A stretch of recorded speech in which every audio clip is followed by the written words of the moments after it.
Today, the Natural Science Association, in association with the National Service Scheme, Unit 1, present the webinar Passion for Wildlife. Wildlife plays an important role in balancing the environment. Wildlife provides a stability to different processes of the nature.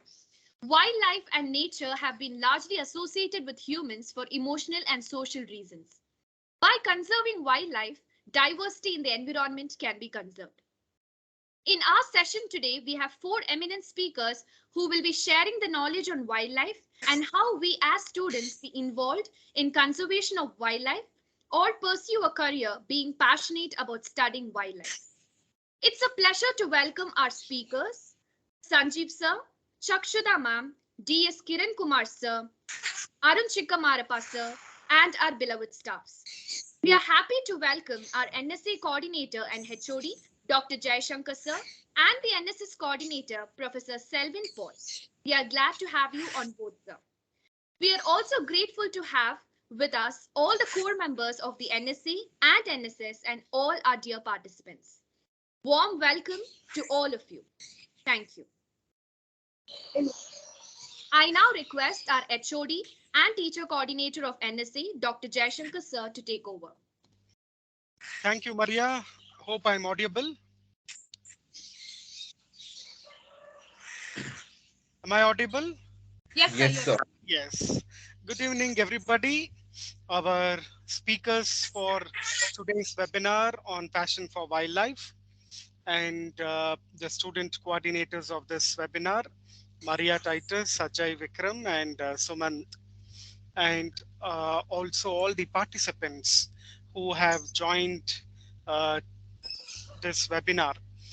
And we decided to have this webinar uh, also invite speakers who are passionate in conserving nature and also understanding the need to protect the wildlife. So with that background, we reached out to prominent organizations based in Karnataka to address our students who are interested to pursue a career in wildlife, students who are willing to volunteer in activities related to conserving wildlife and also involving in any form of animal count census or related activities. So the main purpose of organizing this webinar were these. And we are happy that we have four prominent speakers from different organizations. Ms. Chaksuda Masi is here from Arusha. Uh, we have Mr. Kiran Kumar from the Green Army, Arun Chikkamarappa, our own alumnus, and also Mr. Sanjeev here from Prani, the Pet Sanctuary. So I warmly welcome all the four speakers representing different organizations, having accepted our invitation to address our students and be part of this webinar. And also my co-coordinator, Mr. Selvin, the NSS officer at St. Joseph's College. So I, on behalf of the Department of Zoology, School of Life Sciences, St. Joseph's College, welcome all of you for this webinar and request all the students to get in touch with all these speakers and their organization in whatever way you wish to associate, volunteer, and be part of conserving wildlife and nature. I thank the management for all the opportunities they have provided for organizing such events. Reverend Father Principal Dr. Victor Lobo, our Dean Dr. Beatrice. Thanks to them and also to all the staff members of the Department of Zoology, the core members of the Natural Science Association in making this webinar happen. Thank you. With that, over to you, Maria. Thank you so much, sir. It is my great pleasure to introduce Sanjeev sir, our first speaker. He built the biggest work in Avery SL World Bird Park in Mumbai. He's done subject matter expertise for the project Living with Snakes. Sanjeev sir has created a pan-India content on snakebite mitigation and personal safety hazards. He is the founder of Prani, the Pet Sanctuary. He is the founder of Havu Mattu Navu Snakebite Education Program. He has worked as a king cobra tracker in Rainforest Research Station. He has also headed the crisis management in various human-animal conflict situations in Karnataka. Sanjeev sir has facilitated over 500 plus workshops in experiential education, snakebite mitigation and first aid, captive management and school awareness. Sanjeev sir is a field biologist for the survey of Manipur smaller mammals and herpetofauna. He is a senior field assistant to Brian Brett Fry, the world's leading venomologist, in filming a National Geographic exclusive feature on venomous snakes of Asia. He is a consultant field biologist for Gernot Vogel for fieldwork on his book on pit vipers of Asia. We are very happy to have you on board, sir. Over to Sanjeev, sir. Thank you, Maria. Thank you, sir. That was a great introduction. I thought I had to repeat it, and that was a part of my first slide too. So thanks a lot. That was really a very well, organized introduction, and it went in very smooth. And I think I have got my time starting up right now. I'm going to jump. Before I jump into the presentation, my skills have always been where there is an animal involved. So we've got Coco here. Coco has always been a part of most of my outreach and education program. I just want to introduce Coco once.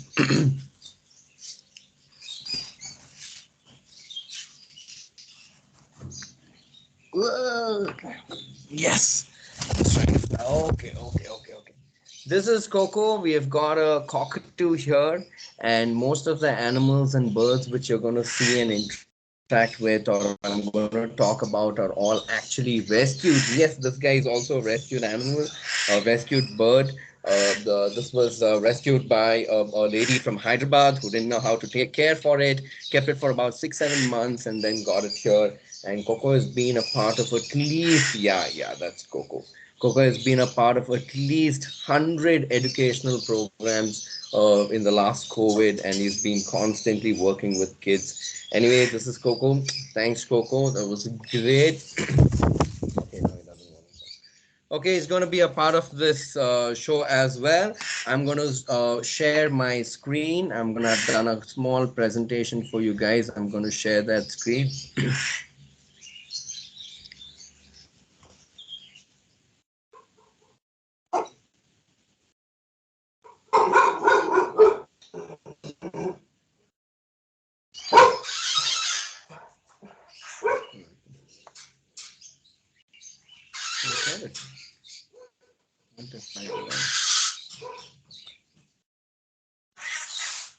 Okay, guys, can you see my screen?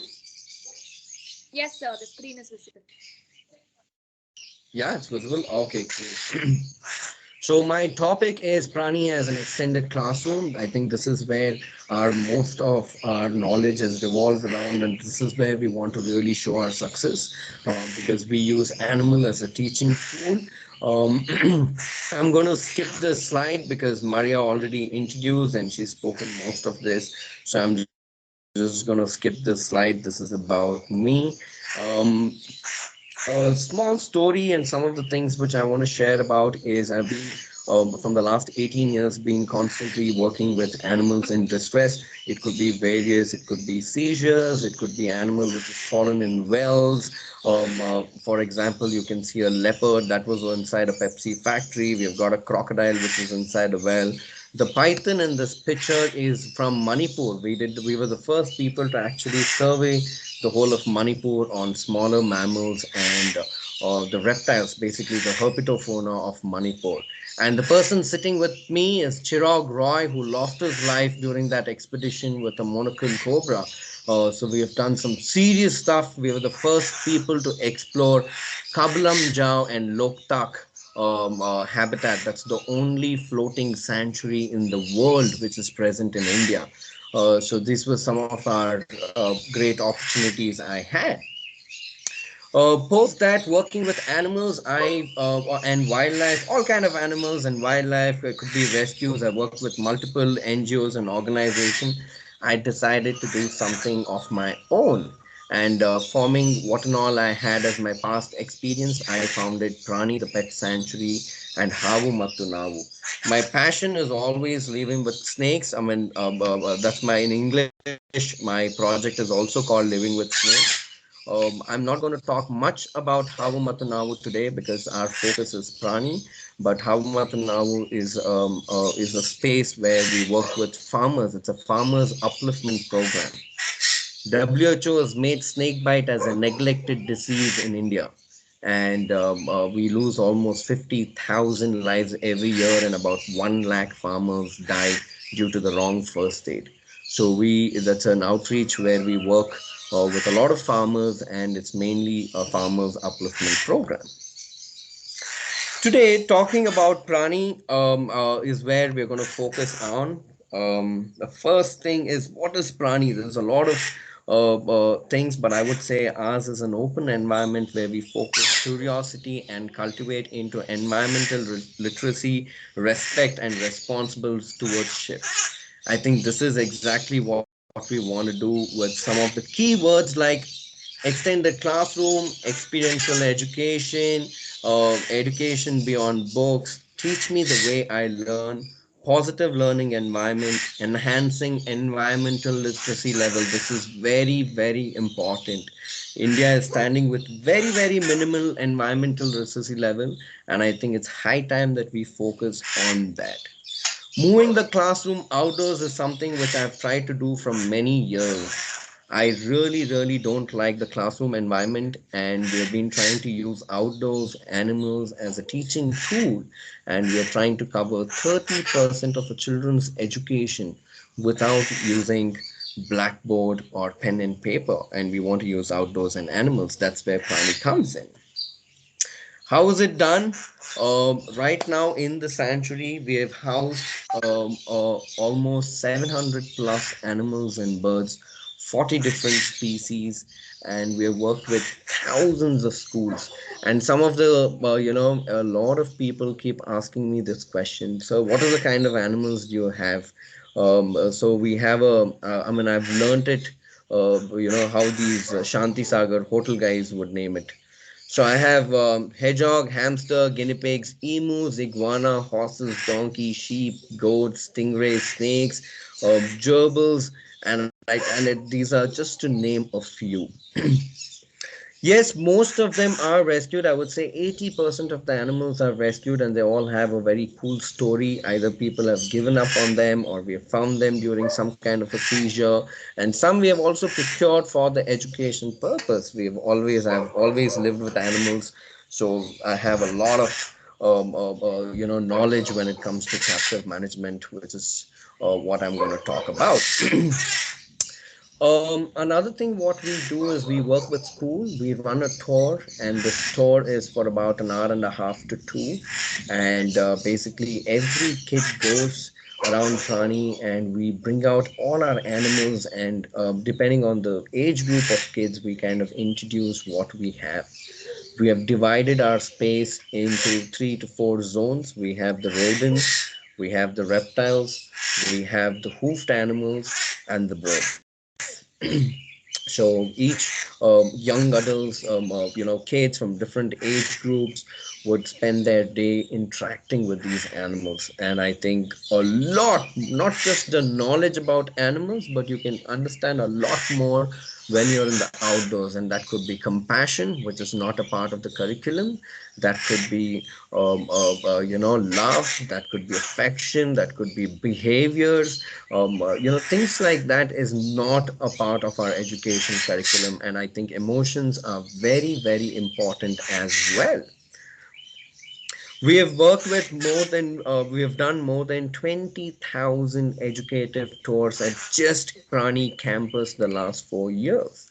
And I think we are the only organization right now who's doing a mass based, I think for India and the kind of population we have, small scale usually doesn't work. We need to reach, and especially with our environmental literacy level, this is something which I keep stressing about, is hardly, it's below 10%.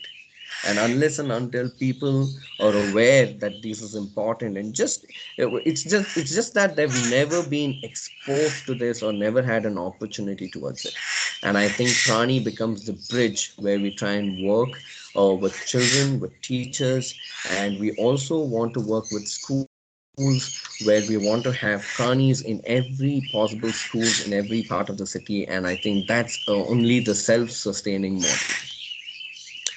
We are also very famous on multiple layered module where we work with different kind of concepts for schools or any kind of community, which could be water conservation, ecology, wildlife, or just basics outdoor ethics.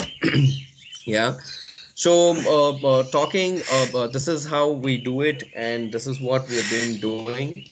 Talking a little more about, how, what is it in for you? I think this is where I want to talk a lot more. This is where I want to kind of, introduce on what's, this is where basically you would come into play.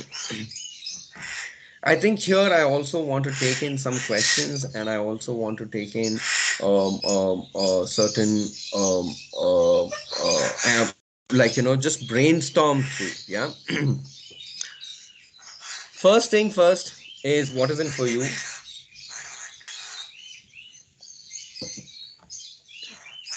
It's your first step towards choosing, deciding, understanding the difference between wildlife management, wildlife conservation, animal welfare, captive management, research, outreach, and education.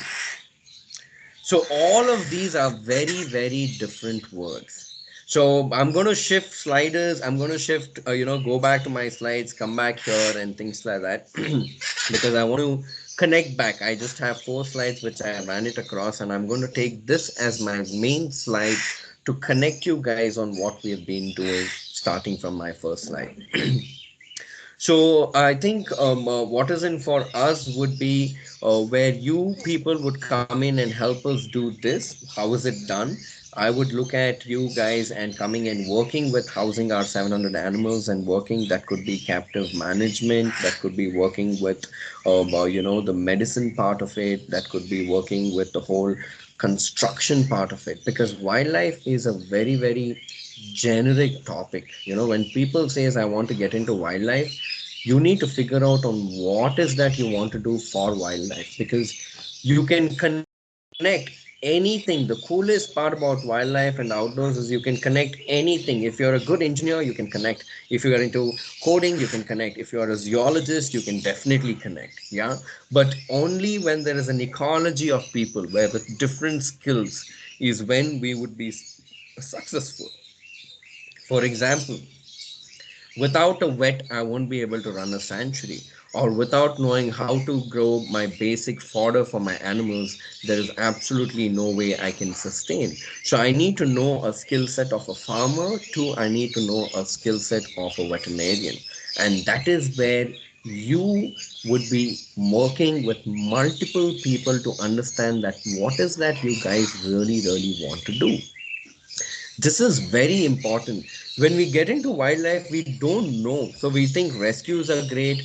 We think, going around, some people might go only on the academic way, that I want to do PhD, I want to work with research. All of it is the right thing to do, but you need to understand on where and when you want to build in those skills. For example, wildlife management. Can anybody just write the thought process? Can anybody just text in, what is wildlife management according to you? Just one liners, if somebody can text in. Maria, is that okay to do? Yes, sir. Yes, sir. Okay. So guys, what do you understand when somebody says that wildlife management? What do you understand about wildlife management?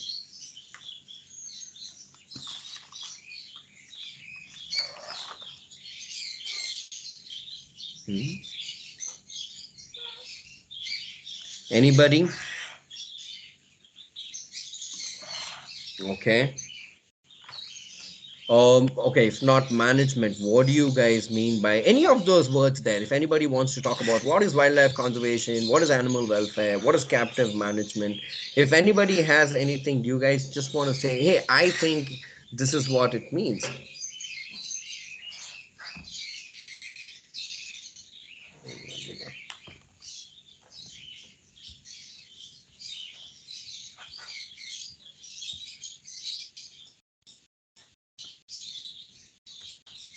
I Okay, believe I've got a Sanjeev, couple they of are chats yeah, coming up. Yes. typing it on the tag chat Managing box. animals, their hygiene, meds, food, rehabilitation center, maintenance of natural habitat, helping animals to survive in a secure place, effective management, taking care of wildlife, like looking into their food and shelter, help maintain ecological balance, caring and saving the natural habitat as well as organisms. Okay, that's great. These are like you guys have come up with so many headers, and if I look into each one of it, it's actually a different header. This is a whole new department. Everything could be given a department. For example, somebody has says maintenance of natural habitat. I would say that's the ultimate, because if you can just leave the forest to the way it is, because we have understood that the forests are really older than us. So we just need to leave the forest the way it is. And trust me, they would take care of themselves. So I would say that could be the ultimatum. That's one way of looking at it. Somebody says help maintain ecological balance. What is an ecological balance itself is a huge question mark, because we have not collected any kind of data from the past. Only when you are able to compare it with something, you would be able to say, okay, this is what we need. For example, a lot of people say we want to go do afforestation.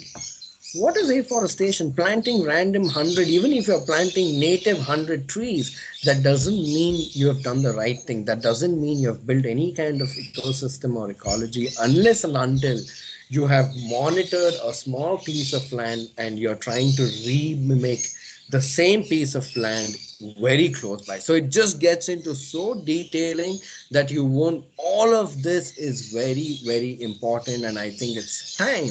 In India, a lot of us have a huge confusion about what is welfare, what is activism, what is conservation, what is captive management.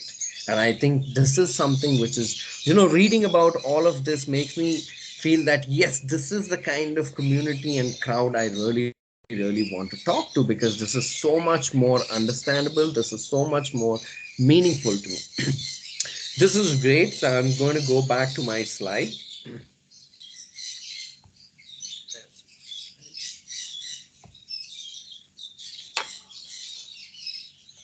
So this is where we want Prani to help you out, where you come in, help us work with children, help us work with maintaining of the animals, and in return, you would also understand on what is that you guys really, really want to do.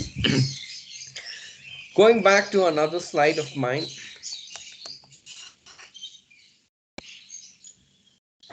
this is another thing which I would say that it we really, really, when it comes to India as an environmental literacy level, which is so minimum, I think on a long term we really want to make sure that a part of animal is in the curriculum. Like right now, if you look at it, apart from science, there's nothing called animal or anything related to animals in our curriculum. Unless when I'm saying curriculum, I'm also talking about a lot of school kids, because all of this needs to start from first grade to 10th grade. And I think till then, it's more of a core, hardcore 6 subjects where you're only learning certain things. And then you come into college, and then you finish up college, and suddenly there is a huge, huge gap. And suddenly after college, you are exposed to so many new words like these. A lot of people fail to choose what is that they really want to do. And I think this is where we want to tie up with you guys and help. And I think that is something where it's going to be very niche and solid. Also talking a little bit about some of the work which we have done in captive management. I think right now, none of the other organizations or I've not had any kind of an opportunity where I can go, because at my young age, captive management, understanding about animals only happened when we got a rescue and we had to go pick up this animal and during the release. So we had a very small time gap on what this animal wants. And I think without captive management, yeah, and again, there's a huge barrier in India when it comes to captive management. So, anybody understand what is the concept of a zoo? Anybody knows what's the concept of a zoo? Can you please type it down? Hello. Yes. Yeah, hi Sanjeev. This is Kiran here. Hi. Hi. Okay. So you're saying about the zoo animals. Okay. So especially as of now, what I we about the zoo animals. So most of the zoo animals have been bought from the circus. I think so. I'm right. I think so.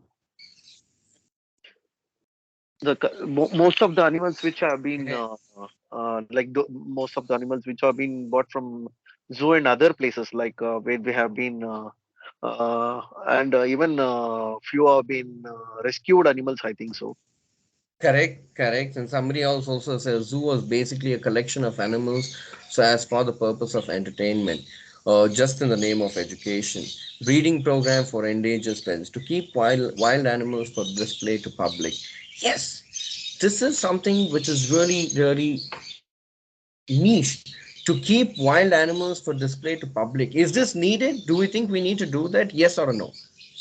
Half of them there will be, that's a fine line. A lot of people would say no, saying, oh, you don't have to keep an animal in captivity. Somebody Yeah. is also tell just in the name of education, basically a collection of animals and just in the name of education.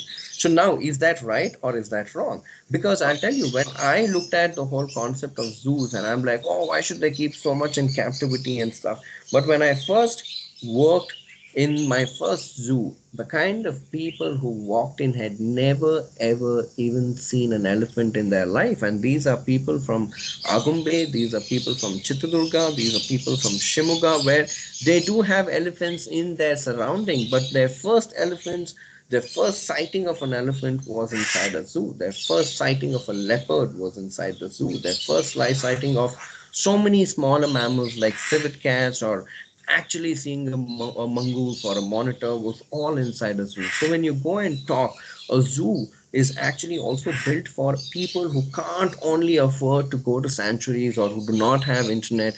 And when these villagers actually come in, for them it's a brand new experience they would have never. And multiple names were given back then. There was so much of a confusion just for the name of leopard. Katte kurba is also leopard. Bulle Nari is also leopard. Kurki leopard.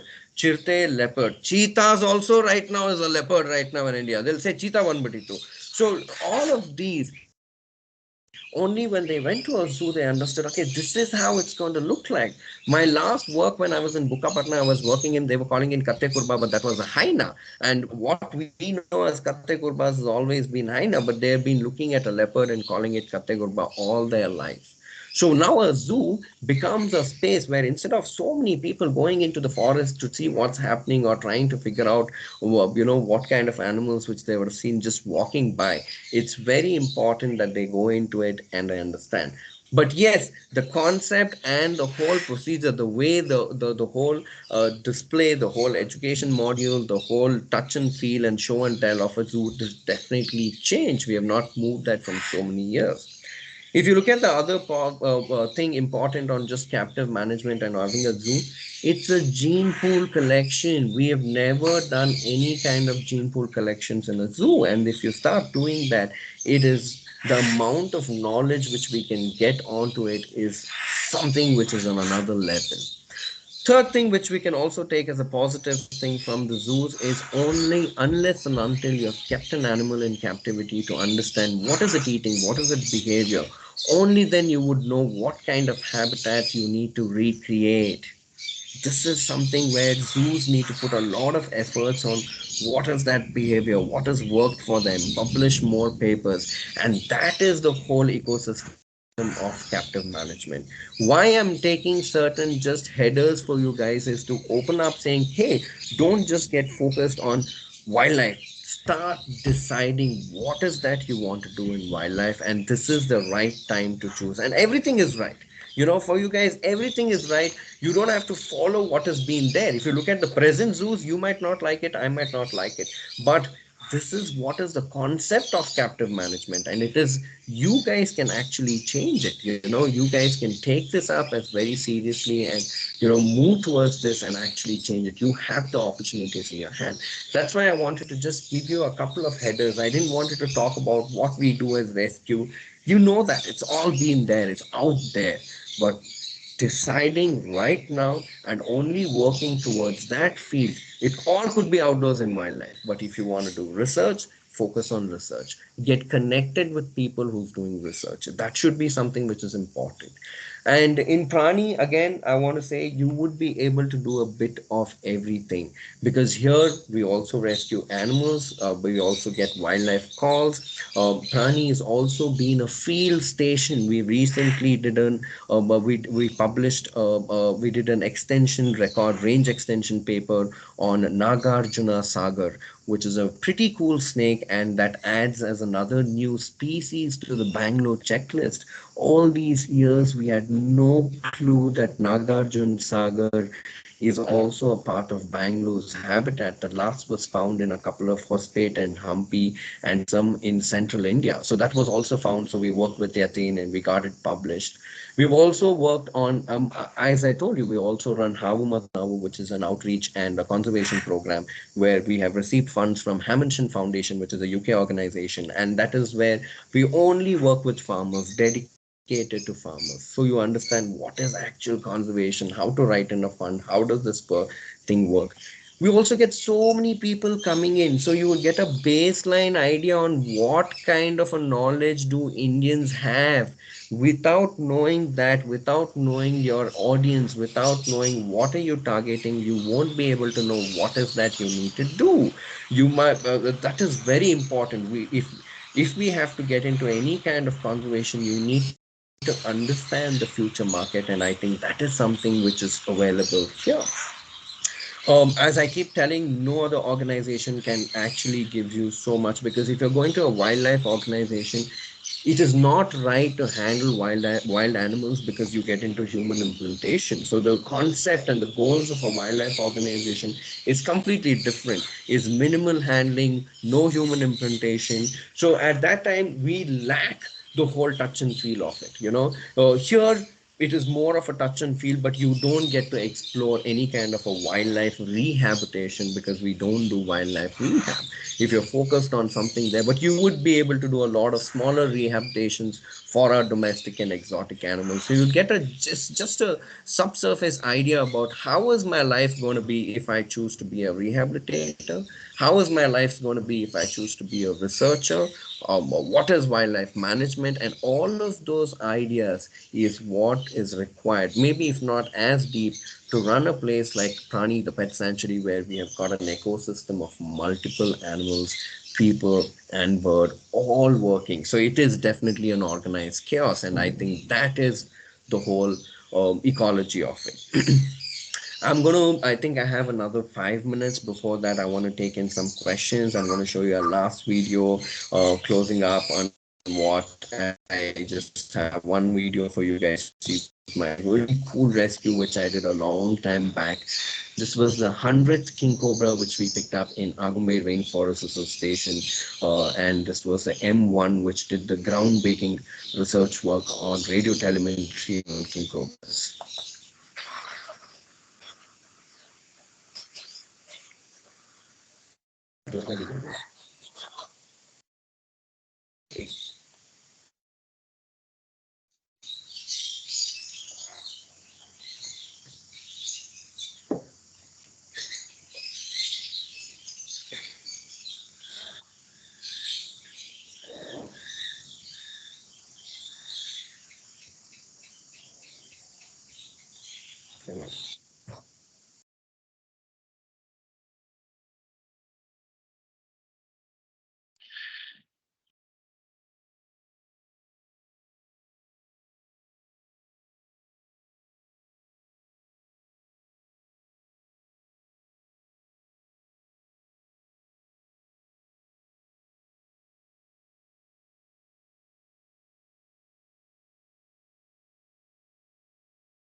Okay, guys, that's what something I wanted to share. I hope I was able to add in something. I really wanted to focus on just not about what we do, but about what you guys can actually do. That's why the last thing might be a little bit of pushing it, but I hope you got it because I think that's the game changer.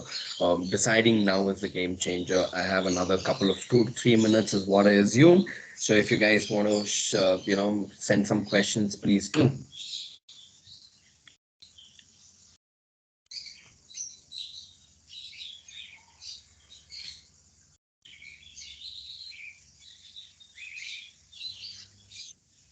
Students, if you can hear me, Maria, can you confirm? Am I audible? Yes, sir. Yes. Sir, am I audible? Yes, Yes. yes.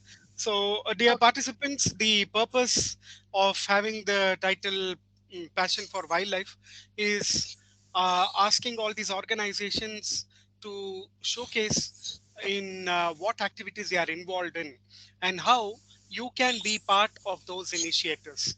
This is connecting you to all these wildlife enthusiasts, the organizations that are involved in conservation of nature and wildlife. So if you want to ask any clarification, you can. If you want to get in touch with them and be part of volunteering or some sort of internship, you can get in touch with this organization. That's the very purpose of hosting this webinar.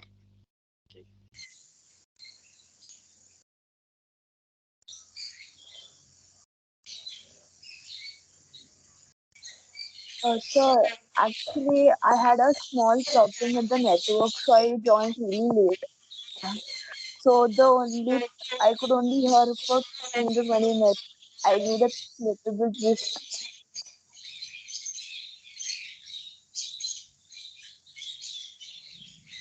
Can you hear me?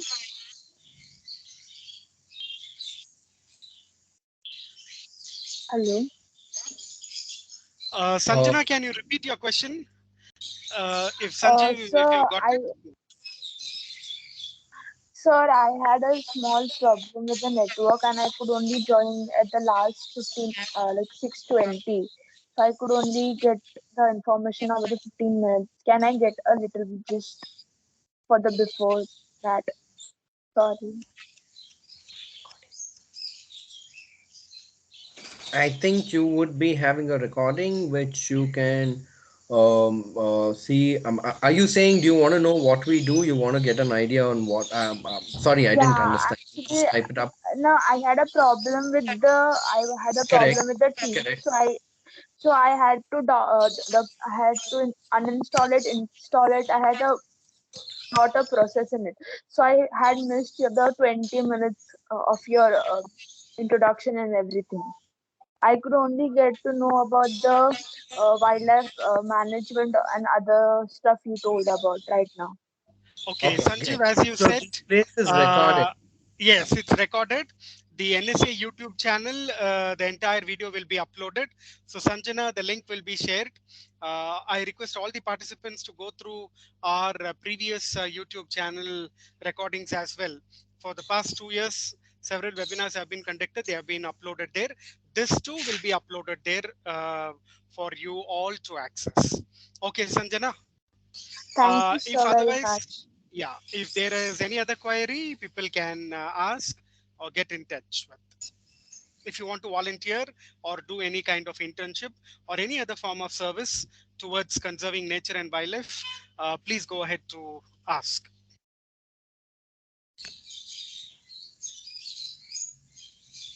Uh, Sir, how can we get in touch with you for volunteership or internship? You Like, can call us on Prani the Pet Sanctuary. You can just Google Prani the Pet Sanctuary and call us on the number, and or you can drop us a message, or directly write to us on an email through Prani on our website, and we would share in. But we are also looking at anybody on a long-term volunteer, even if it is at least 2 days a week or 1 day a week, but we want at least for you guys to come for 10 weeks. It could be just 1 day in a week, but that constant needs to happen. We don't do anything short term for 1 or 2 days. It will become very difficult. So write us an email, and we would definitely look forward in what is that you want to. And we do also have a process. Whoever comes in, the first 3 sessions would be just helping our educators and animal handlers, basically shadowing them to understand how to walk into an enclosure, how to move out of an enclosure, how to understand these animals, because that itself takes, and that's a huge learning. If you guys don't know how to walk into our aviary, you cannot volunteer. I can't ask you to go and check what's the health of a bird, because you won't know how to enter. So I think the base level is like the first 4 to 5 session is just to understand how this place work and where is at what. And that's when, and post that 5 6 session is where we can actually teach you some knowledge which would go in. I think Yeah. I also see a cool question from Kaushik. I just had a question regarding how much it helps people when they get to know the truth about why wildlife conflicts constantly occur, and how their life can be impacted if they take it in a positive manner than looking it from a negative perspective. This is a very, I mean, I can go on with days talking about this, Kaushik, because this has been my thought process all my life. And I think in every situation is a very customized situation. And I know when you say why the truth about why wildlife conflict happens, it is definitely to do with habitat loss. So even if we breed animals, even if we breed, for example, we bred so many crocodiles in Crockbank, but we don't know where to release it because there's no more rivers and lakes. So even if you have the best breeding program, even if you have them, to go and release it back itself has become a huge challenge. If you look at every habitat which we have rescued those crocs from, where they were almost getting extinct, if you look back right now, it has become either it is an industrial area, or there's absolutely no signs of water in that area at all. So I totally get where you're coming from. But that makes sense. What doesn't make sense in your thing is impacted if they take it in a positive manner. That's never ever going to happen, because if an elephant comes and eats from your farm, let's imagine you have a farm of like 2 acres of ragi, and if an elephant has come and done some crop damage, you would still be okay. In fact, I would be excited. I'll be like, wow, I was lucky to have an elephant on my ragi crop and damaging it. But if that goes to a farmer who's growing this 2 acres of ragi for food for the rest of his year to his family, and when there's an elephant dam corporate, they have a grudge towards elephant. They have a violent thought towards elephants, and this thought is where we need to actually work with. And a lot of us want to work with animals. If I have to work with a thought, I think I need to be a counselor to actually go and say, hey, listen, it's not the elephant's fault, but that is what I need to actually change. So when you're talking about the conflicts happening because of habitat loss, what we can do is try and minimize that conflict, be there, do crowd control, make sure the elephants move away, not put, or any animal moves away, not take all of them and put them into a zoo or a rehabilitation center in certain areas. In certain areas, we have to catch and remove them. We have gone beyond control. We should have planned about this 20 years back. So in certain areas, we have to. For example, I was in tears when I got to know 4 years back that Kanapura Road, your Tavrekere, Anikal area, Savandurga, which is the core belt for elephants, have become the elephant removal zone. And all the elephants got moved and all of them died. So if you're looking at that, it had to happen, because that's also the next outer ring periphery area which is coming in. Just about 3 weeks back, we had a dead elephant right 2 kilometers from Prani, and sitting here talking about so much of wildlife and conflict, we just couldn't do anything, because these things happen in certain situations where it's very customized, it's very situation based. So I think we need to keep finding solutions, Kaushik. We need to keep finding solutions.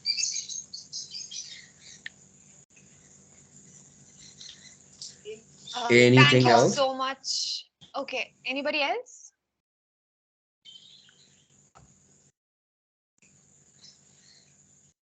All right. I guess that's it, sir. Thank you so much, Sanjeev, sir. It was indeed inspiring to all of us. We loved Coco too. I hope I'm not wrong with the name though. Thank you so much, sir. Up next, we have Ajay welcoming our next speaker. Over to Ajay.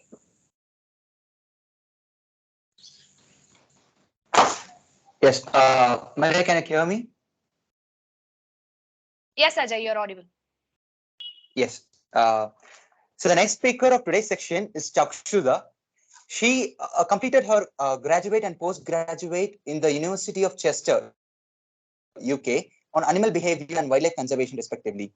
And she is now currently working as a project coordinator in Arosha Field, India, in Bangalore. And she has been awarded with Chester Difference Excellence Award and British Council IELTS Award 2015. Now, ma'am, I would like to hand over this section to you, ma'am. Hi everybody. Can everyone hear me? Yes, ma'am, you're audible. Okay, so I'm Chakshuda, as Ajay introduced. I've done my master's in wildlife conservation and I recently joined Arocha, India. In fact, it was in Feb, and it's been a great experience. And working with Arocha India is it's I can't explain it in words. So I've just got a little small, very simple presentation here for you all. Um, just confirming, can everybody hear me?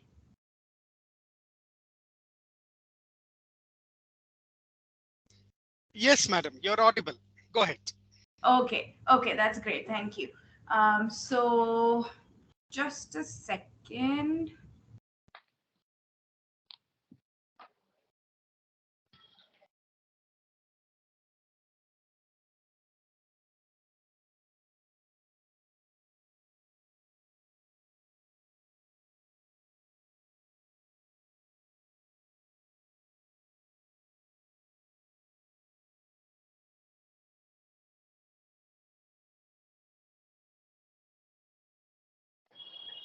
Uh, All right, can everybody see the presentation? Yes, ma'am, we can see it. yes, ma'am.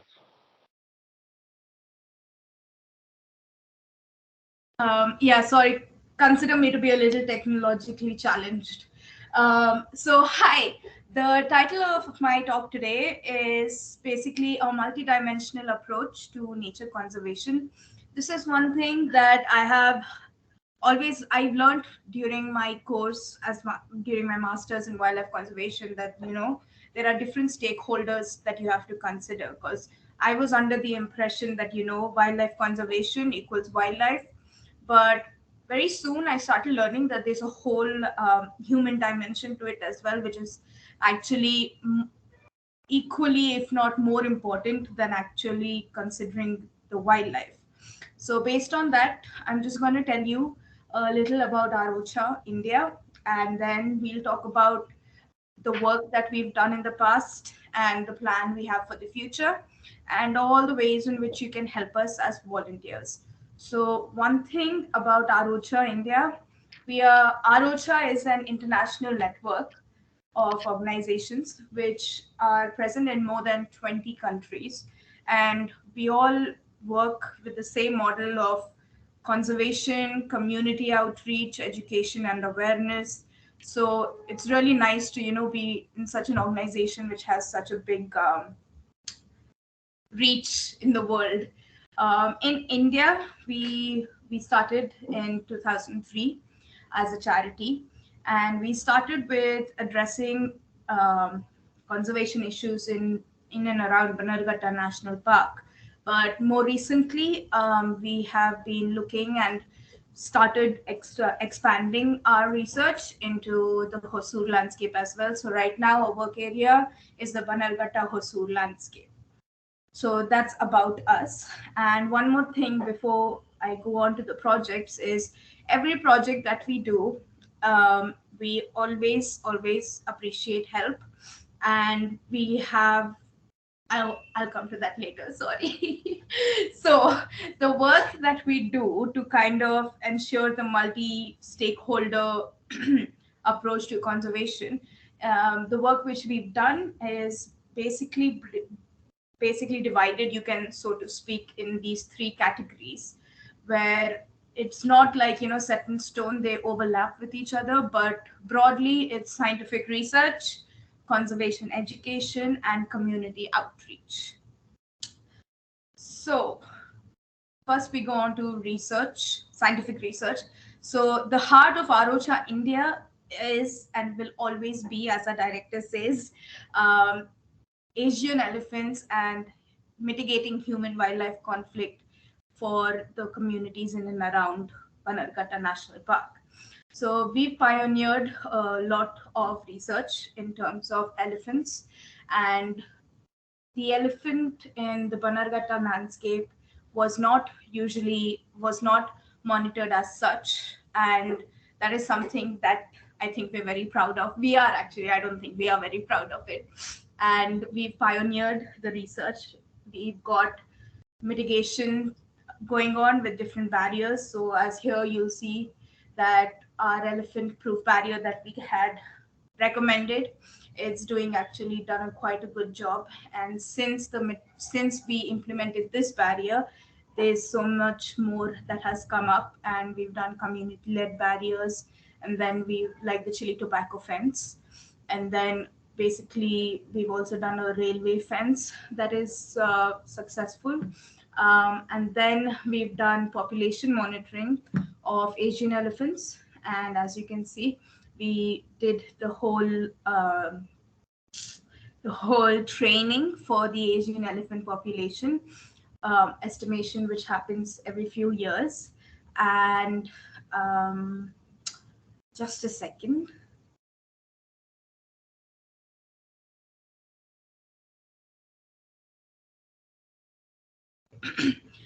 Yeah, sorry about that. So the long-term monitoring of Asian elephants, we've also done the elephant estimation, and there was a lot of, we basically spearheaded it, like it says, and we were very fortunate to work with the forest departments and a big group of volunteers who helped do the same. And we also have technology-based science that we use.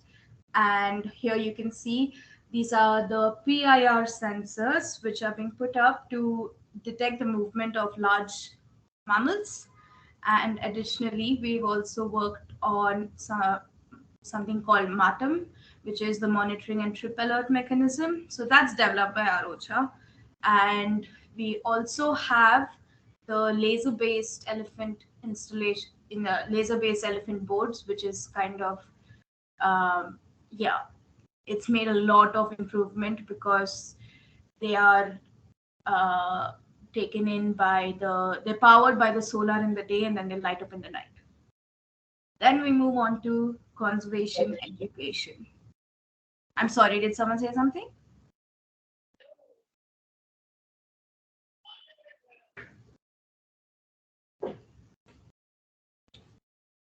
Hello? I don't think, madam. You can go ahead. Okay. Okay, so conservation education. We have been working with a lot of communities in the villages that are abutting the national park, and we've done a lot of rural education programs.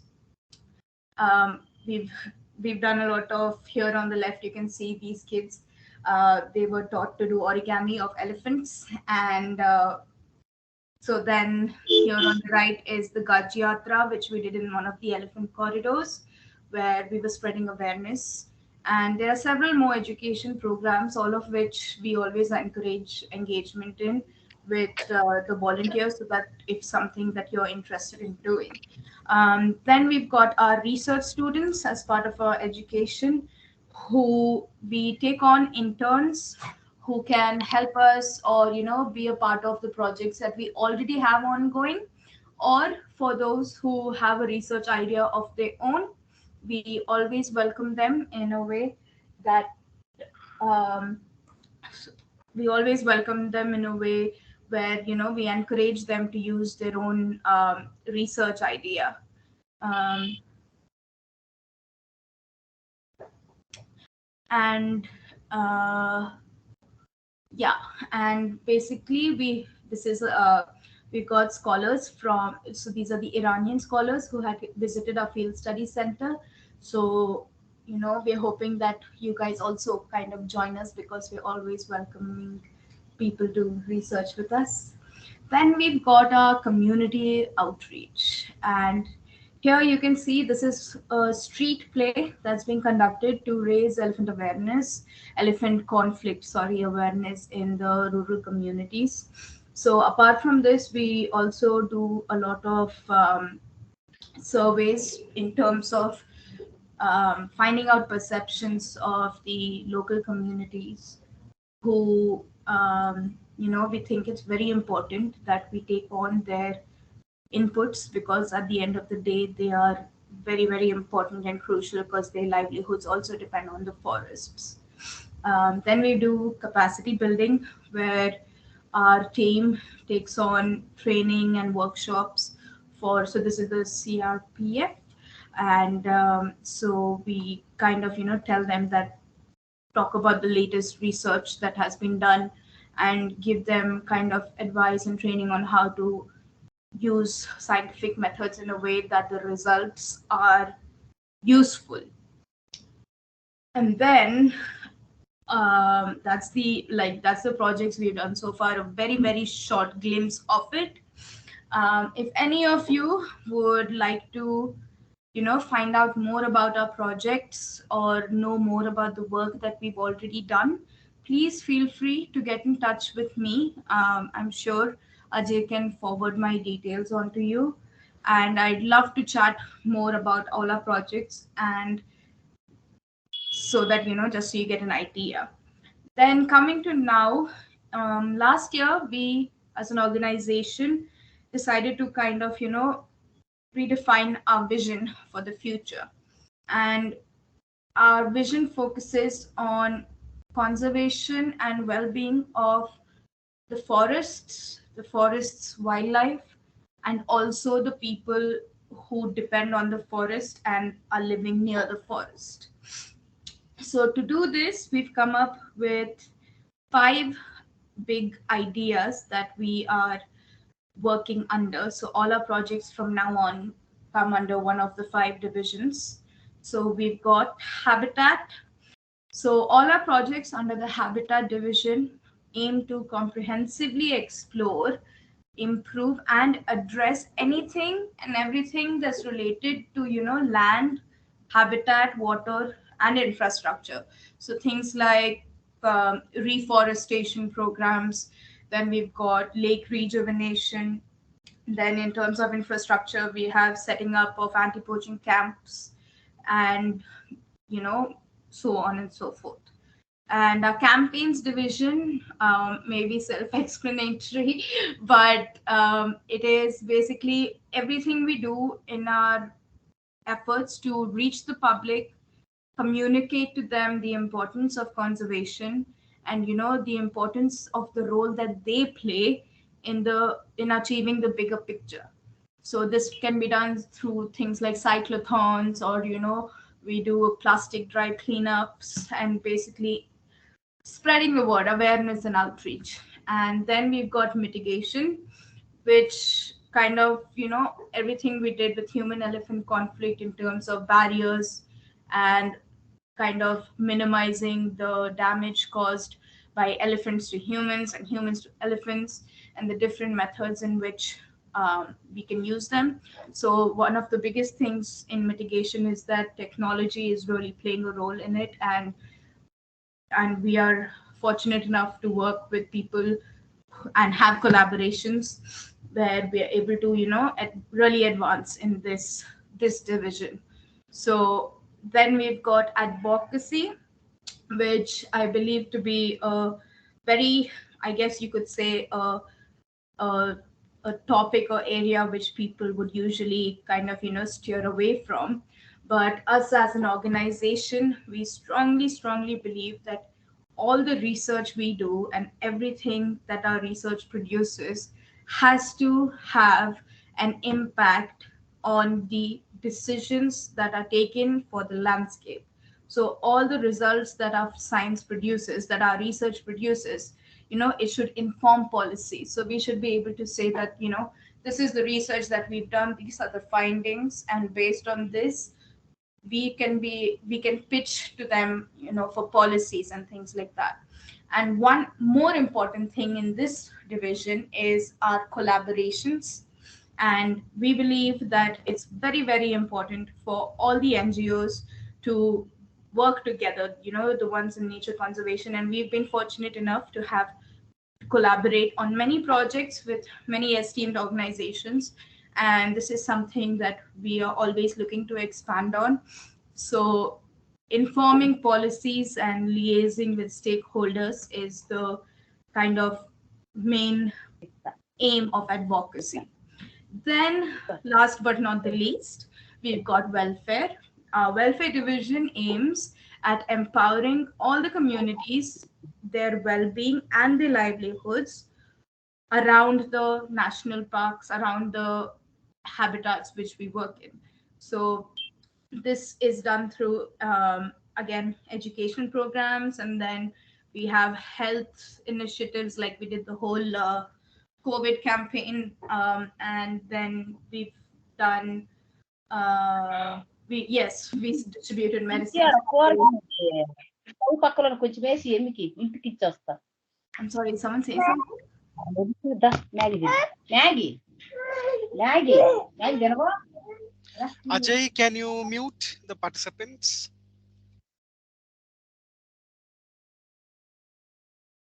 Yes, sir. Just a minute. Yeah. Madam, please continue. Oh, We request all the participants to ensure that your mic is off. Yes, madam, please proceed.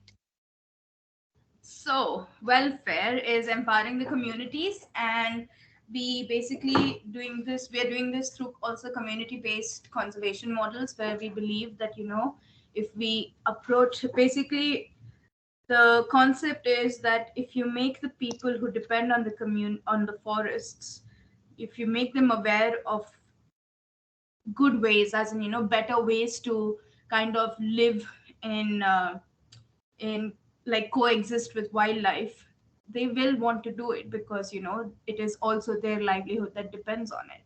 And this is something that I've personally been really interested in, and hoping that, you guys also, all of you who are interested, would contribute to one of our divisions or all of them, for those of you who are real enthusiasts. And I think that's about, so thank you for listening. And before I open up to any questions, I'd like to say that our interns and volunteers can get in touch with me, and I can coordinate with you there. So we've got a process, but it's very simple and not set in stone. But we have induction sessions fortnightly, and one of our induction sessions for the volunteers is on this weekend. So if any of you are interested in volunteering, please get in touch, and you can either attend this induction or the next one, and that will be that. And I'm pretty sure I've missed a lot of important points, which I hope to cover over future conversations. So yes, that was me. And would anybody like to, say anything or ask anything now, please?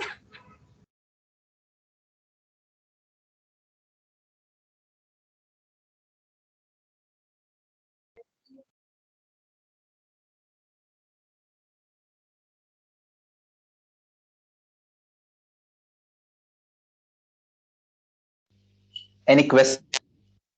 If You you've can got type out any your questions. questions about the organization as well, and about the work we do and how you'd like to help, please feel free to ask that as well.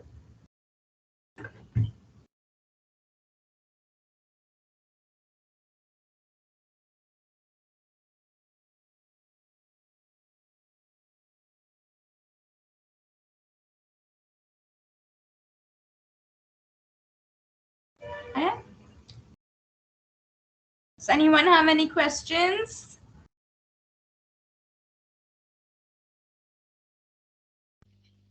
Or probably they want to connect to you directly over the mail ID shared. Yeah, we've got a question. Just okay, so this is from Kaushik. It says, I just wanted to know, why is it that when we talk about wildlife, people tend to look at the issue as not relevant to the society which we live in? Ooh, yes. So I think that's again one of the biggest, Kaushik, that's one of the biggest reasons why I chose this topic, is because, the multidimensional approach to conservation is something that's been there, but hasn't really been, made, haven't been made aware of it. And that is something, as an organization, that we are striving to change, rather. And by increasing the awareness, so basically, like I said, if you think wildlife conservation, in fact, even I was under that impression at one point. When somebody would talk to me about wildlife, I tend to think of it as, oh, it's not a people problem, it's an animal, like, it has nothing to do with the humans, just focus on animals. So that's something that I think the mindset of people is really difficult to change anyway.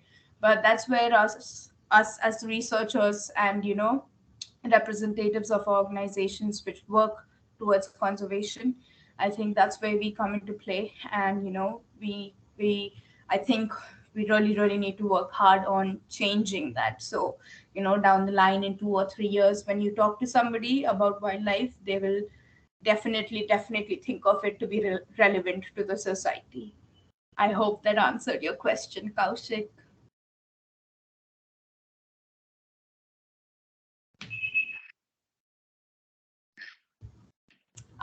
You're welcome. You're welcome.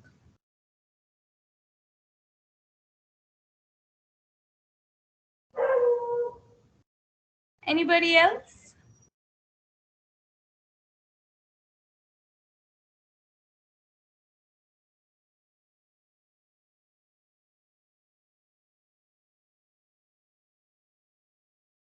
Yes, so we have one more question. Does Arocha study about elephant environment interactions, like an ecological approach? Yes, of course. Yes, we do. We've in fact done a study recently on seasonal crop raiding by elephants, and definitely that is, that's one of the big aspects of it. I can't believe I forgot to mention it, I'm so sorry. But no, we definitely take an ecological approach as well. So by seeing the crop raiding patterns, the movement of the elephants, we're able to inform policies regarding the corridor management and mitigation measures and things like that. So if that's something you'd like to get involved in, please get in touch. I hope I answered the question.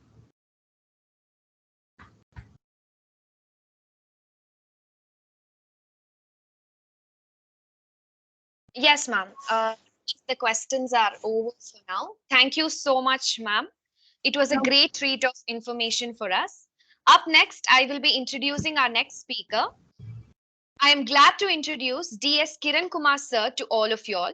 He is an animal wildlife rescuer.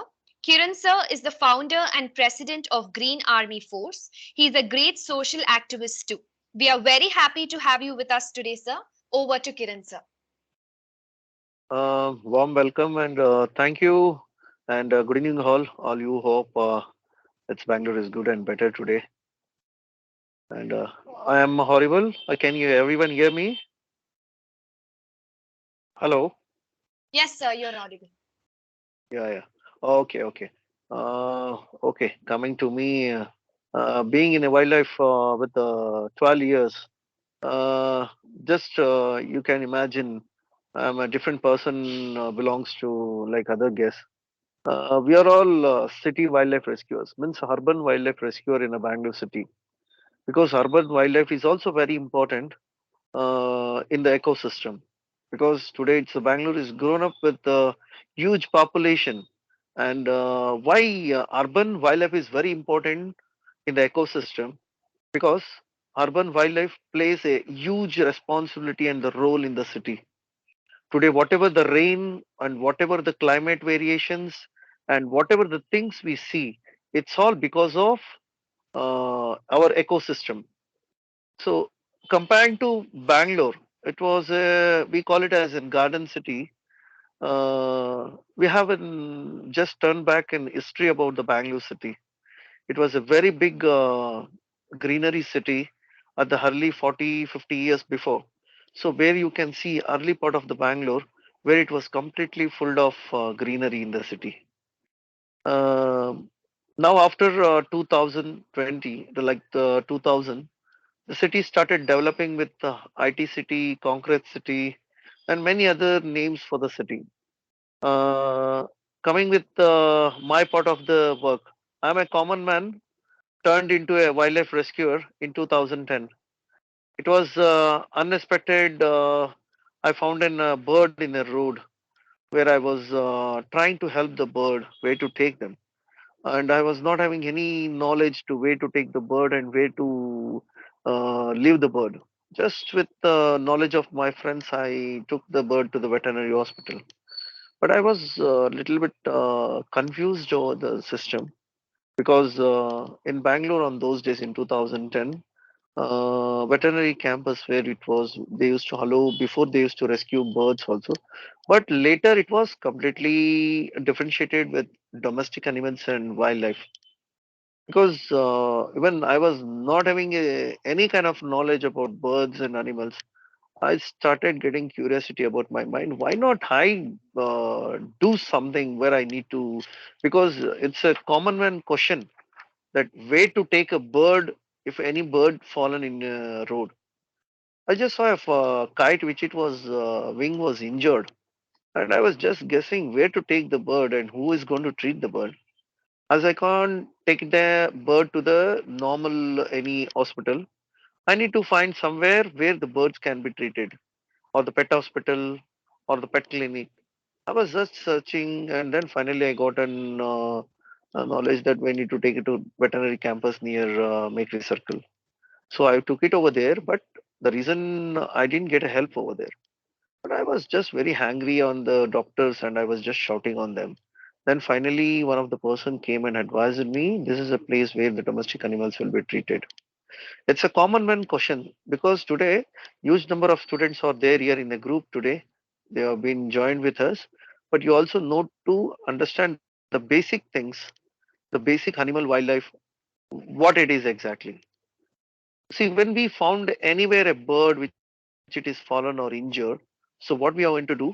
We just call up to few people, helpline there, here and all. Then I just started interacting with my friends and other few people, and which all who all know very well-wisher friends also. Then finally, I was introduced with a person called Sharath in Bangalore. He was a wildlife warden in Bangalore, BBMP Forest Cell. And I contacted him and I just explained my curiosity, and he started helping me out that how to become a rescuer. I joined with the most of the seniors, and it was very difficult to learn few things. And the day by day, I was started trying in the urban city, especially coming to the urban city. The wildlife rescue most challenging cases we face at the time of winter. It's winter. It's going to start from October to December. Most probably the winter seasons are like 3 months winter, and again the spring season will start. Especially in the winter season, we face more of children play with kites. This Chinese manja was the most challenging cases what we was to face in the Bangalore city, and most number of cases where the bird used to stuck under a tree, and sometimes the birds used to cut. It is a Chinese manja is one of the worstest thread what we have seen. It's a polythene thread which it was used for industrial purpose, but later it was turned to playing with kites. It was a polythene thread which it came into children's hand also. Uh, I'm sorry, are you guys are hearing me, or my voice is audible? Hello. Yes, sir. Yes, sir. Please proceed. Okay, sir. So this is how we started. In the year of 2011, we were having a lot of challenging cases, especially in the winter season. This is also a breeding season also. So many birds start breed at these times. They build nest. They again start hatching eggs, and it's a breeding season. And especially what happens in the breeding season also, the mother bird will be searching for food all around the city.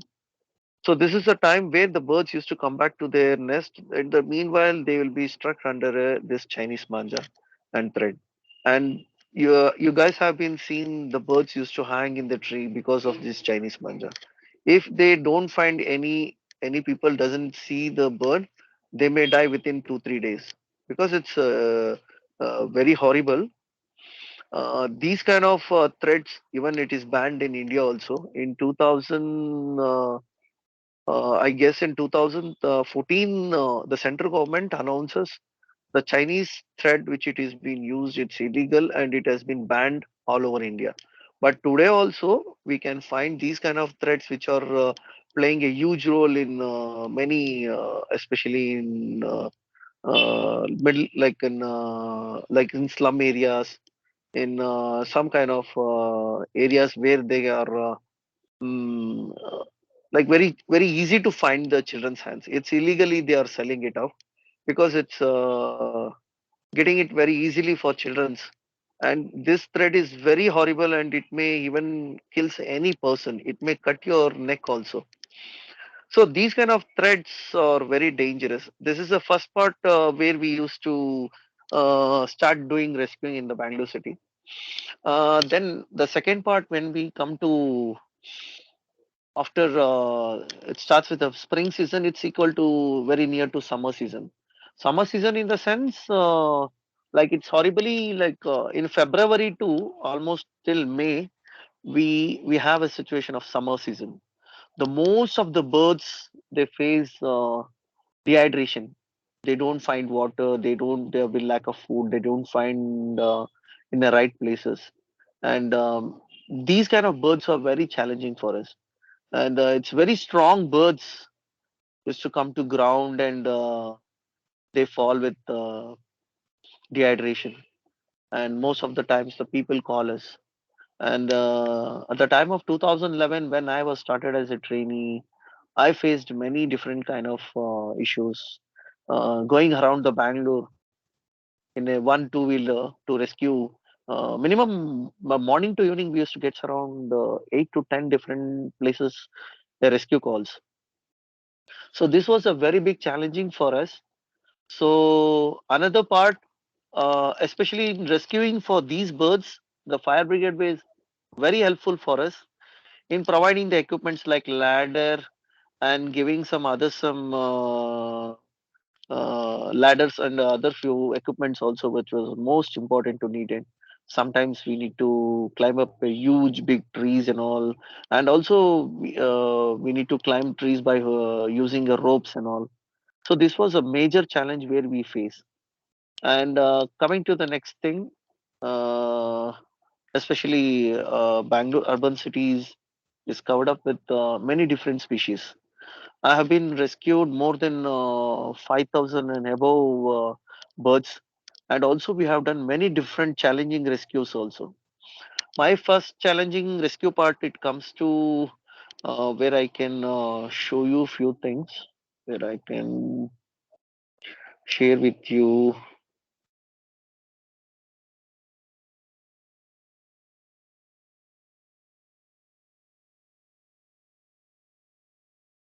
There are many things where I would like to show you.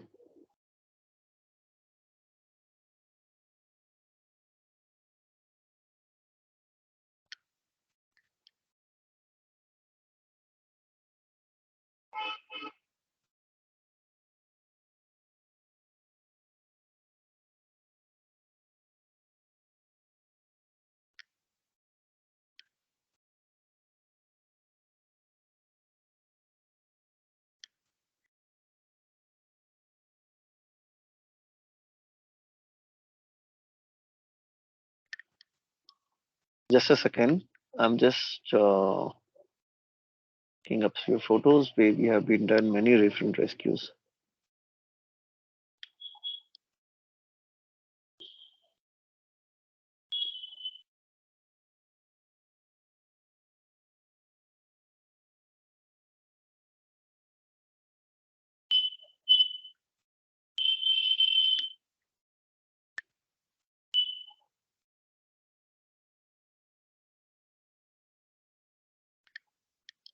Just I can show you. This is a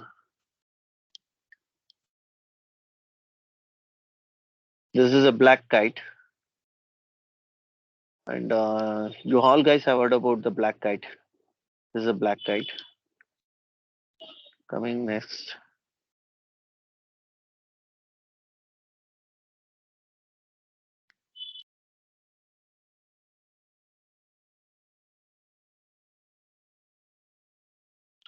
So many things to show you guys. I've been there in many different animal rescuing.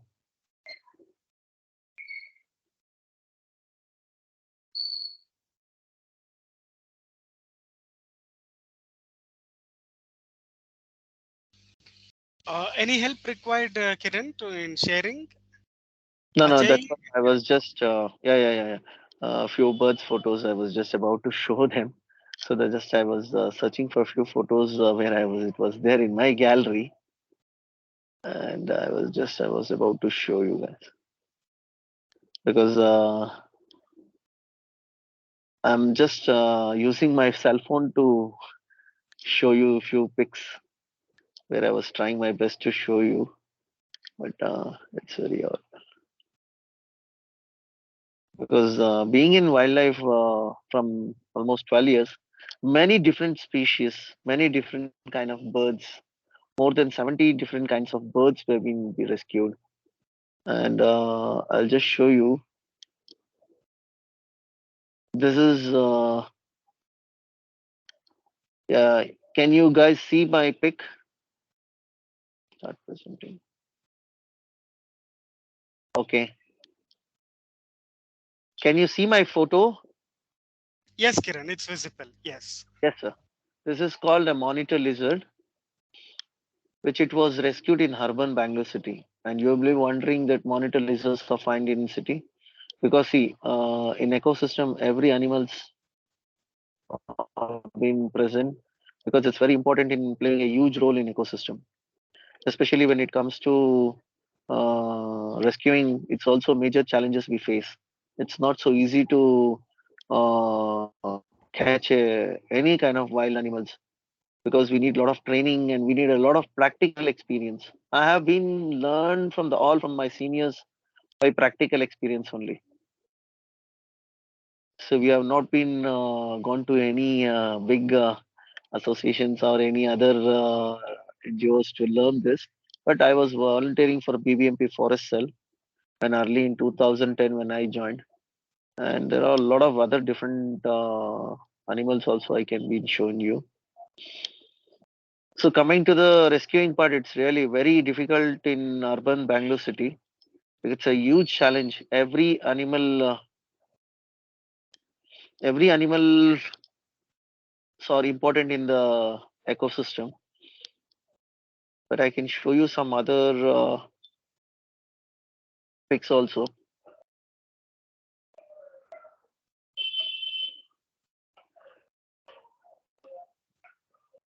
Please don't mind. I'm taking a little bit time. Ajay sir, can you hear me? Hello. Yes, sir. Yes, sir. Sorry. Yes, I can hear you, sir. Little bit time. I can say sorry. Please don't mind because I'm using No, one. no problem, sir. No problem. That's okay. See, one more thing is I can explain you about the rapid force in Bangalore city. We used to rescue many animals on top of the trees with the help of fire brigade. Just showing you one more pic. So this is a cat which it was rescued on a very big coconut tree. So we used the help of fire brigade, putting up a ladders on 35 feet to 40 feet height on the top on the buildings. This is a very big challenging part for our rescuers, especially for we need to be ready to climb a huge big trees also. And we have been done these kind of major rescue operations, especially in domestic and wildlife both. We have been rescued bonnet macaw. It's we call it as monkey.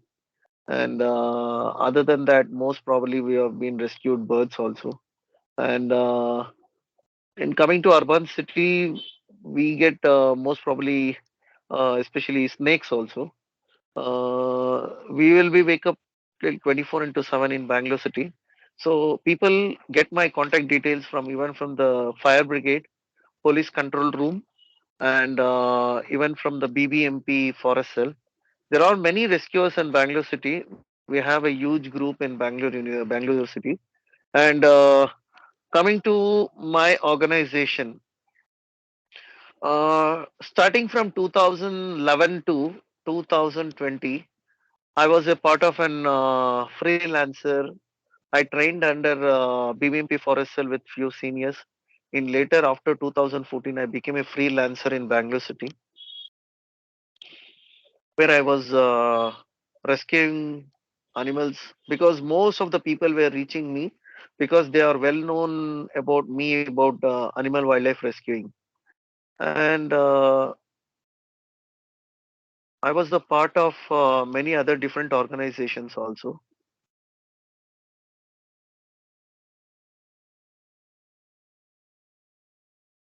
I used to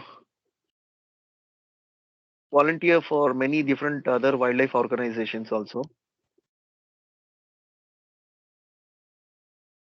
Just one second.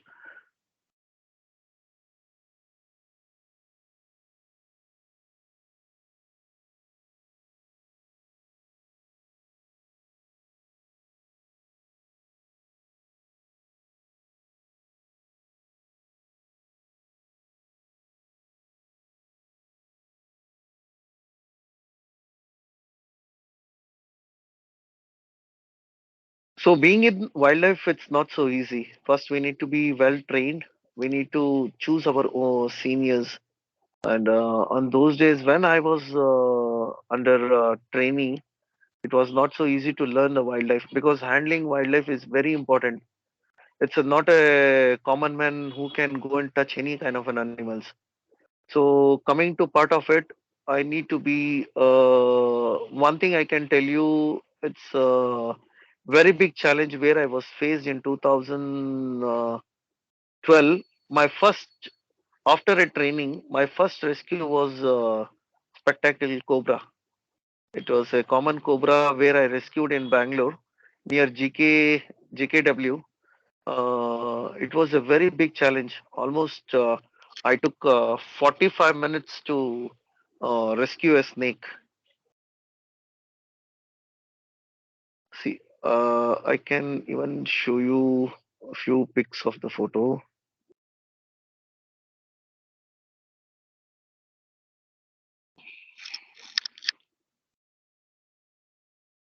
See, this was my in 2012 when I became a common rescuer. Means after taking a training for 2 years, I was just following with my seniors. Then later part, I was moved into rescue of birds. It was not so very easy to give me a. They didn't even give me a permission to rescue a snake. But one for the first part, when I became a freelancer rescuer, my first rescue was cobra. Then I moved into. Moreover, I used to concentrate on birds because most number of different birds we have been rescued.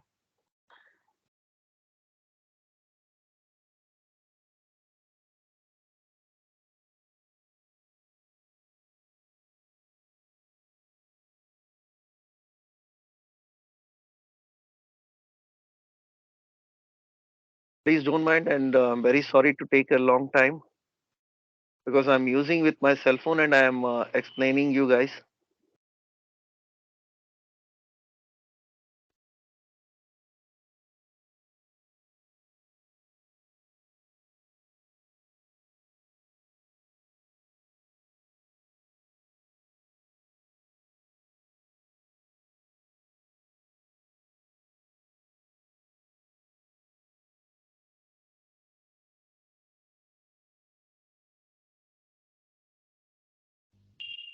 Okay, let's go back to.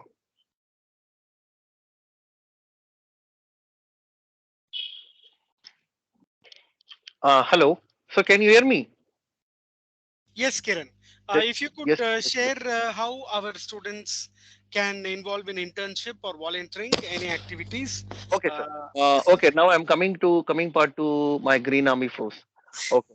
See, in 2020, I started my own trust called Green Army Force. My tagline is rescue, treat, rehabilitate, and conserve.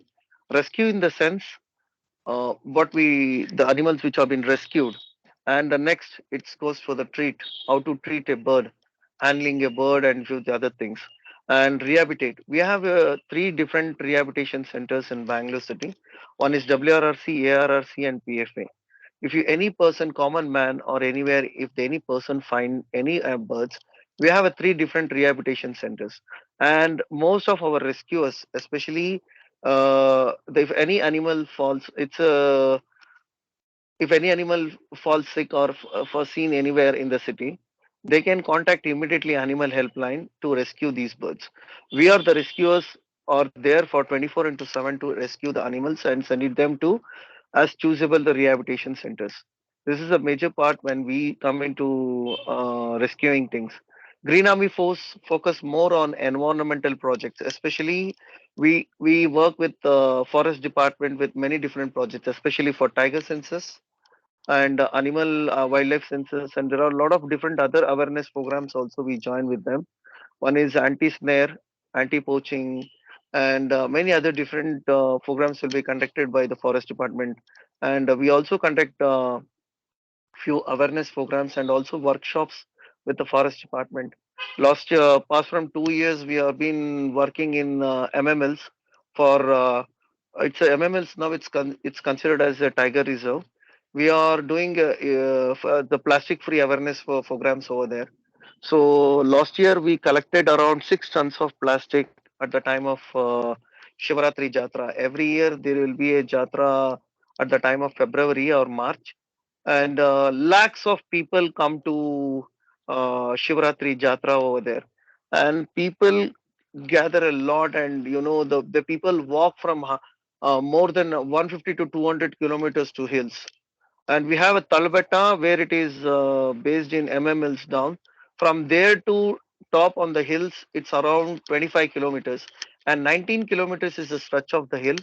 The most people will be climbing the hills by steps and by the roadway. And we have seen this kind of people where they throw all kind of plastic bottles and plastic waste and many different kind of slippers and all will be found in the forest area.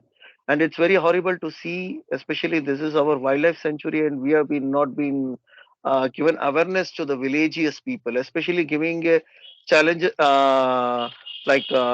awareness to village peoples is very difficult. Especially we conduct these kind of programs with forest department. We go over to the people and we explain them not to throw water bottles or slippers, any kind of plastics in, especially in forest areas, because of these plastic bottles and please the plastic things, even animals also get affected. I have seen animals will be most of the places when you go to some wildlife sanctuaries or any hills, the monkeys will be coming and sitting near the roadside.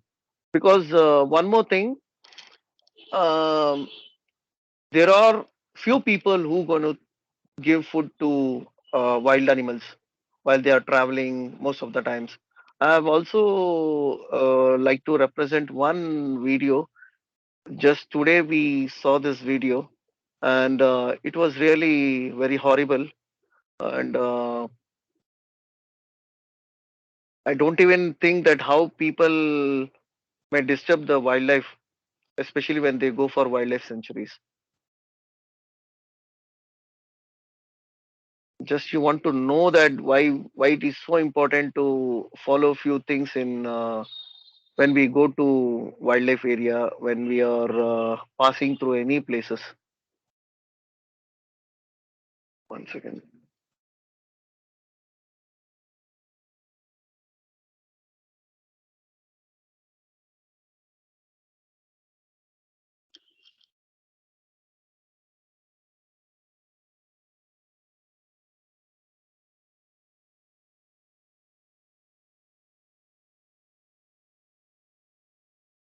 There are many different animal wildlife conflicts also it has happened, especially when we are traveling in the forest areas. People throw plastic bottles, and we are disturbing the natural habitat. Why we should not throw any plastic bottles or any water bottles in forest areas? Because of this, it will affect to the wildlife.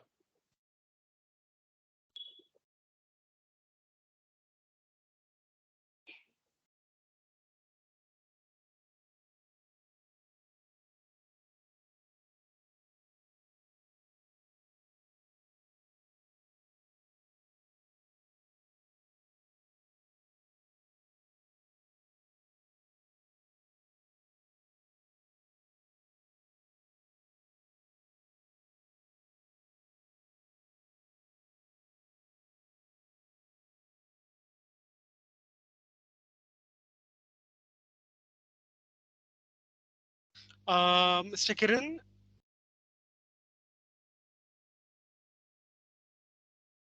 hello.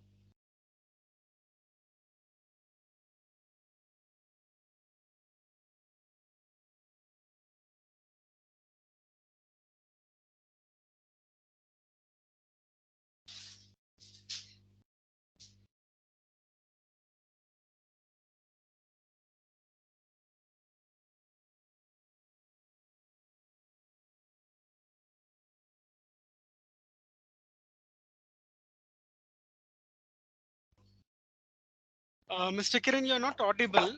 Maria, can you take over?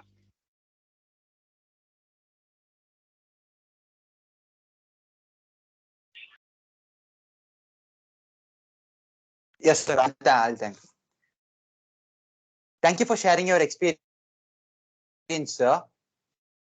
It was very informative section. Up next is the last speaker of this section, which is Arun Chikmarappa.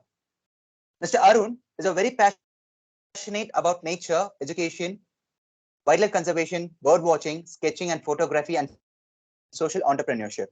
He is the founder and director of a non-profit organization called Connecting Youngsters to Nature based in Bangalore. This platform connects youngsters with various aspects of nature. He is one of the board members of Kaveri Wildlife Conservation Team, and he is also the fundraising coordinator for the organization called QS World Merit. Now, I would like to hand over the section to you, sir.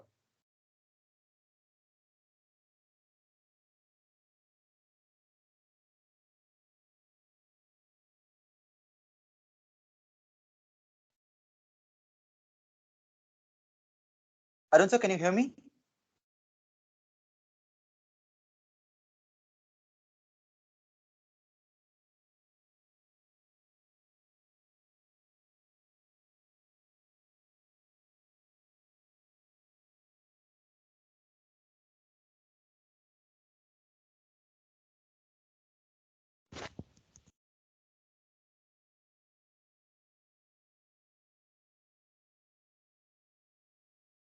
Arun, good evening. Can you hear Yeah, us? sir. I can hear you. Can you guys hear me? Yes, yes, you're audible Yes, sir. now. Please Okay. go ahead. Yeah. Okay. Just a minute. I'll share the.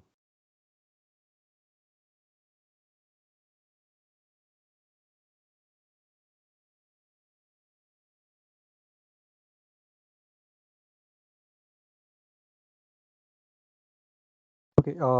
Yeah.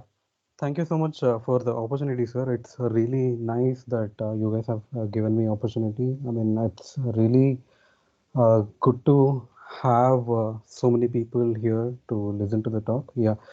The landscape conservation in Kaveri Wildlife Sanctuary. Yeah, we have been doing conservation activities in Kaveri Wildlife Sanctuary from past 9 to 10 years, sir.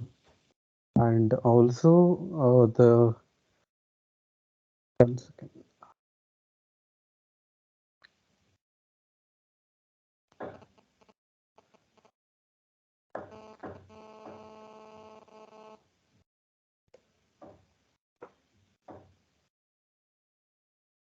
Oh, so can you see the slides?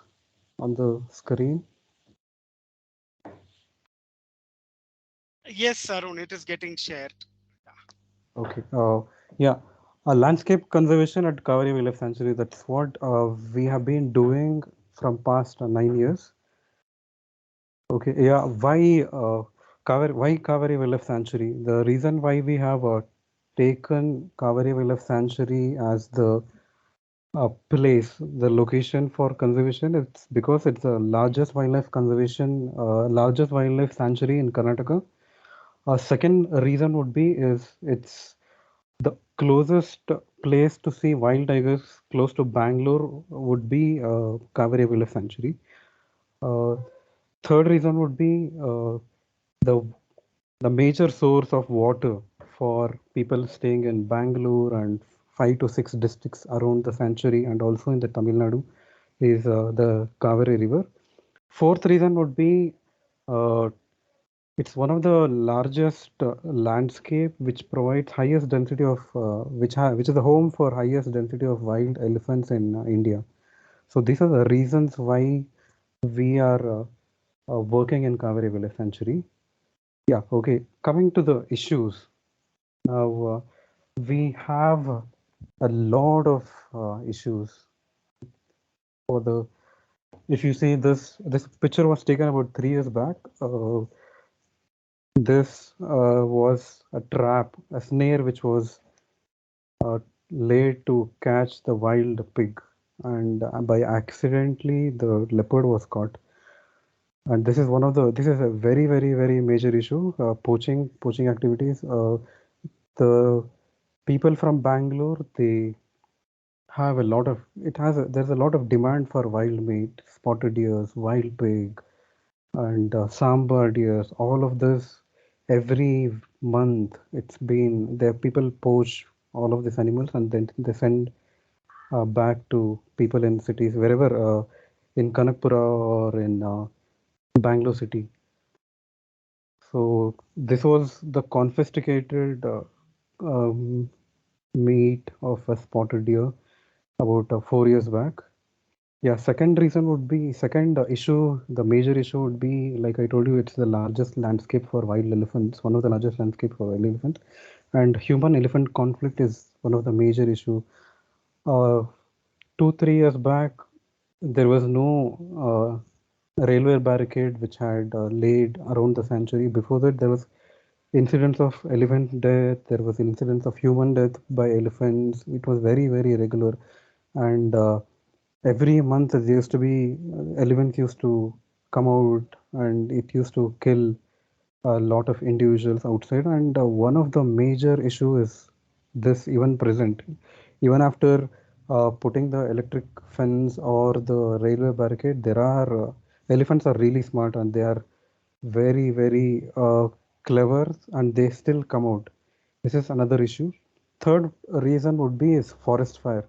As we know, Kaveri Wildlife Sanctuary is a dry deciduous forest, and in summers we see the forest getting dry. And also during this season, there are few jatres which happens in the sanctuary. Shivratri Jatre, Chikkalur Jatre, and all of this, and people come walking from many kilometers, and 100% of the forest fire in India is caused by humans. So this is the forest which we protect during non-fire season, which will be completely burned. Few people have grudge against forest department because after the declaration of the sanctuary, the uh, villagers around and they are not allowed to graze inside the sanctuary.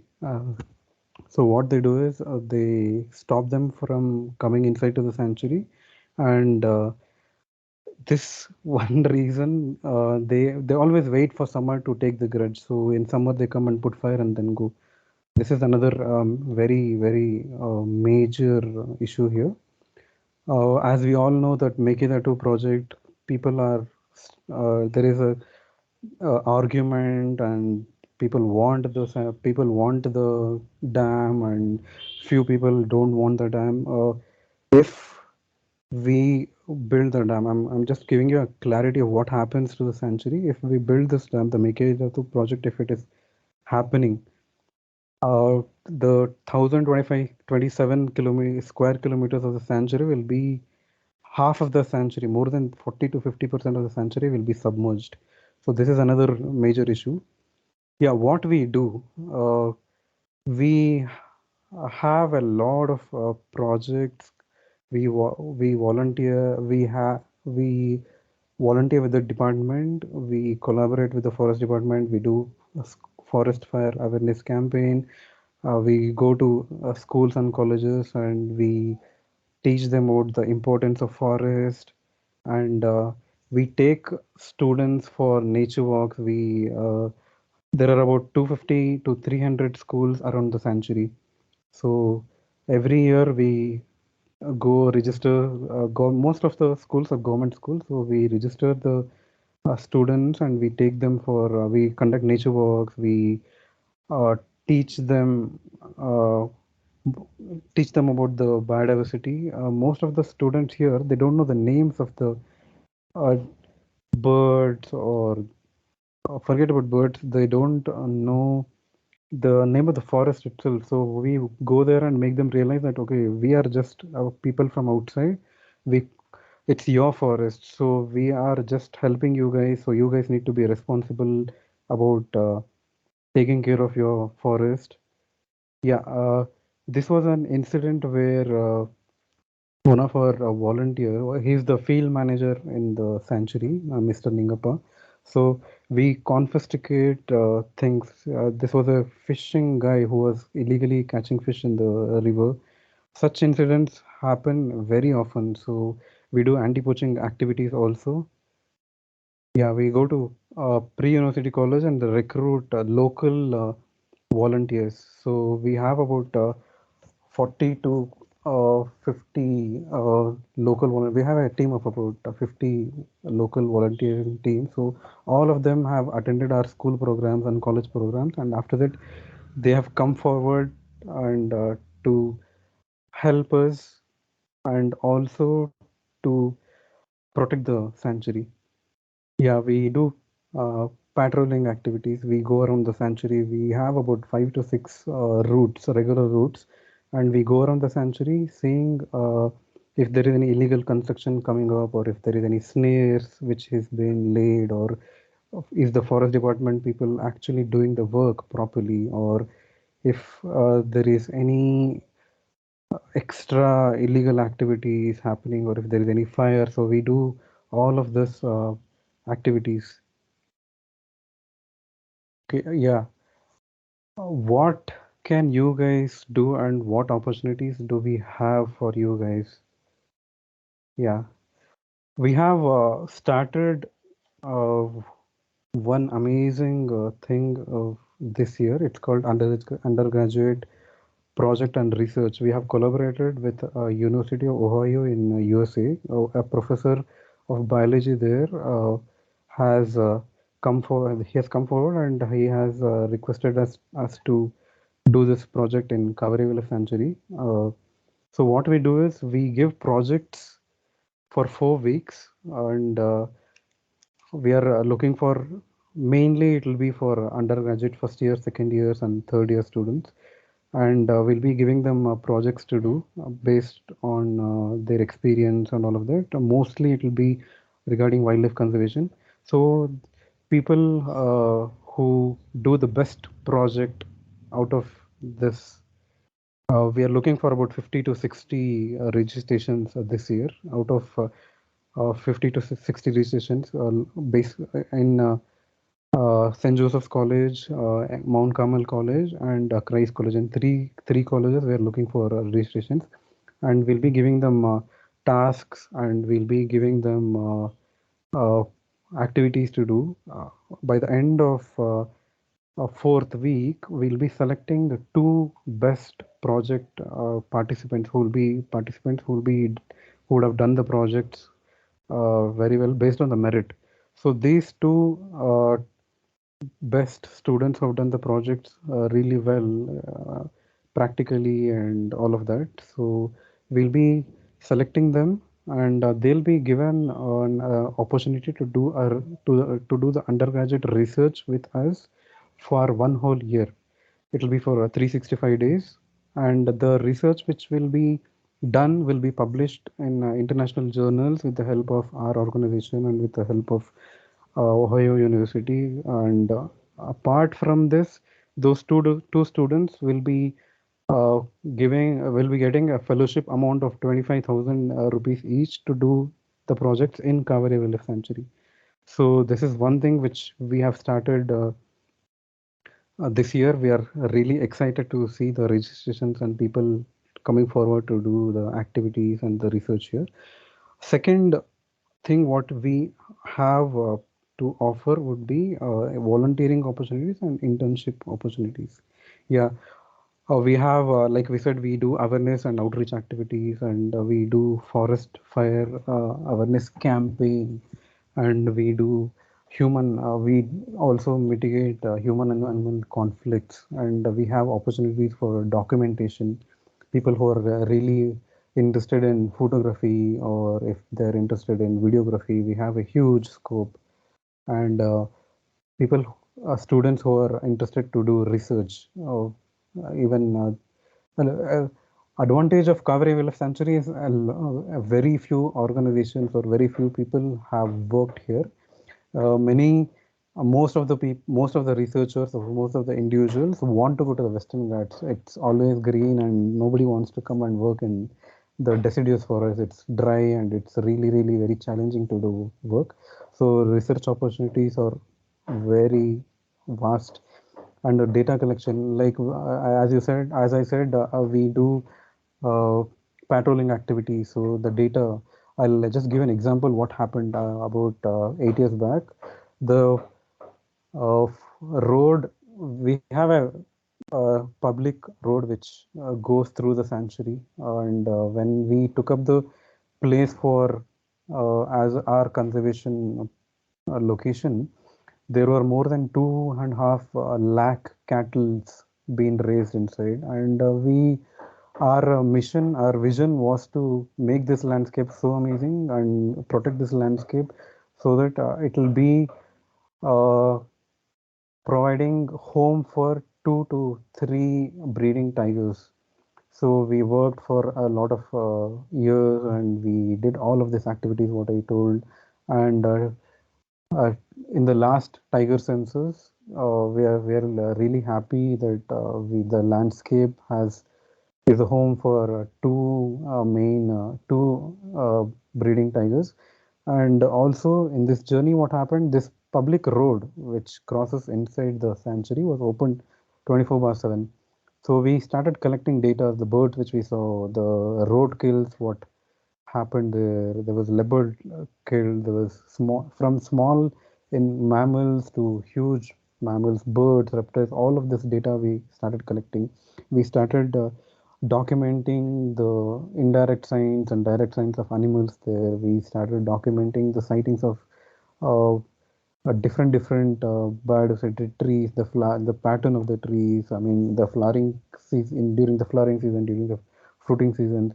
So over a period of 5 years, we started collecting the data, and we produced this to the forest department and also the decision makers. And what happened was they closed this. Today, the road is closed, and they have checkpost and all of that. And one of the another major reason would be the problem is the tourism.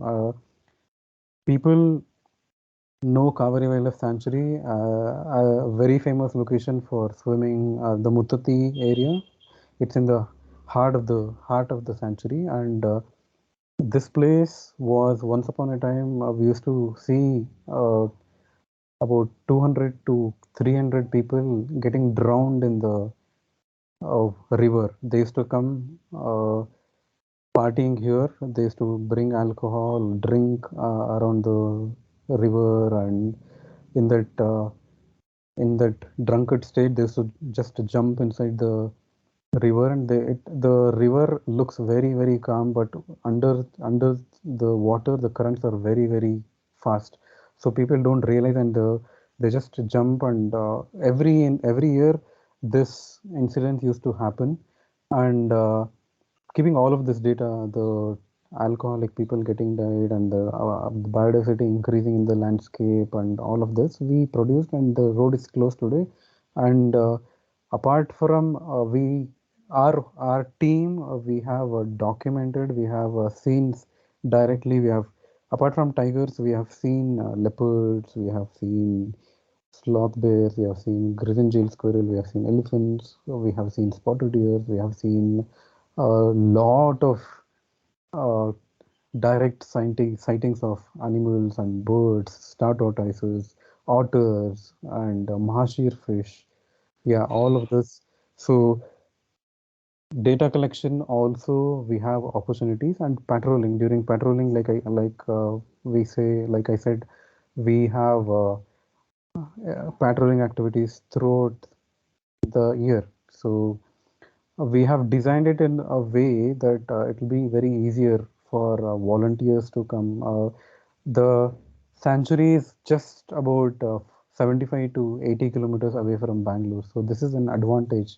So what we have designed is we have activities from one day activities to 2 to 3 days, 4 days volunteering activities. So most of the time, what we do is we stick to one day activities. We go in the morning and come back in the evening, so that it should be easy for them. For students, if depending on their availability of time and what resources we have, we can extend the projects and the opportunities. Yeah. Okay. Done with my talk. So if you guys have questions and answers, I'm open to answer the questions. Yeah.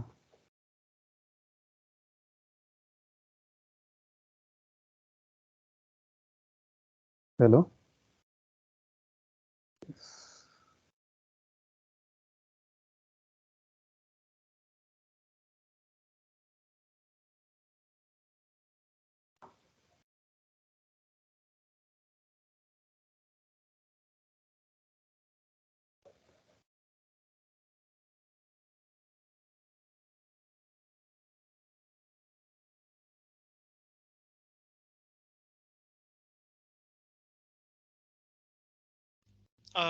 Students, if you have any queries regarding what Mr. Arun presented, you can ask them. Or if you wish to work or associate or volunteer or be part as an intern, you can also ask those details to Arun. You can also type your queries and question in the chat box as well for Arun to answer. Arun has already shared his contacts. If people are interested to communicate via the contact, also can reach out to Mr. Arun.